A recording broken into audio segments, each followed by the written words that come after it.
Now at 10, after a 3-month investigation into the disappearance of 2-year-old Dior Coons Jr., new tonight, law enforcement is going back to the drawing board and re-interviewing everyone involved that day. Parents of the missing toddler say Timber Creek Campground was the last place they saw him July 10th.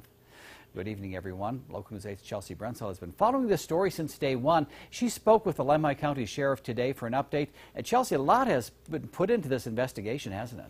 Well, Jay, it has. Both Lemhi and Bonneville County Sheriff's offices have been working with the FBI. Nearly 90 days, thousands of search hours, and hundreds of tips later, the whereabouts of the toddler still remains a mystery. Lemhi County Sheriff's Office. Phones are still ringing off the hook. What's your callback number? A lot of sleepless nights. Flyers remain on the walls of Weddor's post office and gas station. You think about it 24 hours a day, you know, it never goes away.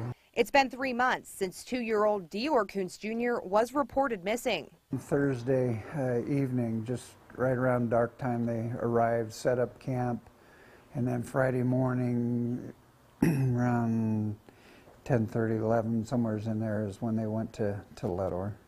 A receipt and cashier proved the parents' trip to the only convenience store in town. But was the toddler with his mother and father? Somebody said they thought they saw a child in the vehicle while they fueled up, but they're not positive. The family went back to camp, and a few hours later, the mother called 911 saying her son was missing. Search and rescue, horseback riders, and divers began surveying a 3-mile radius of the campground. Then later that evening, we had a helicopter up with FLIR, which is a heat-seeking source, and they identified every animal that was in the region.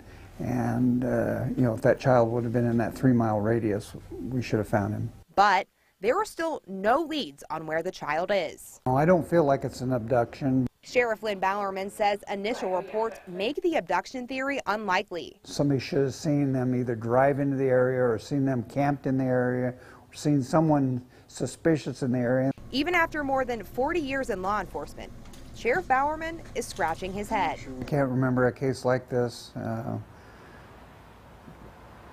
in my career, you know, but I've had some pretty major cases, but this is definitely probably the most difficult.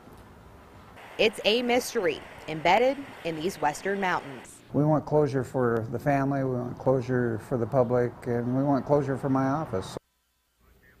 All 4 of the people at the campground that afternoon were interviewed by police. They've also taken polygraph tests, but the agencies are going back to square one. Everyone is being re-interviewed, including the mother and father, the grandfather, and a friend.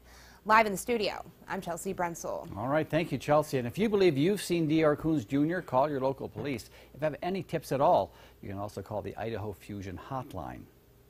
Well, now at 10, a Rexburg man who illegally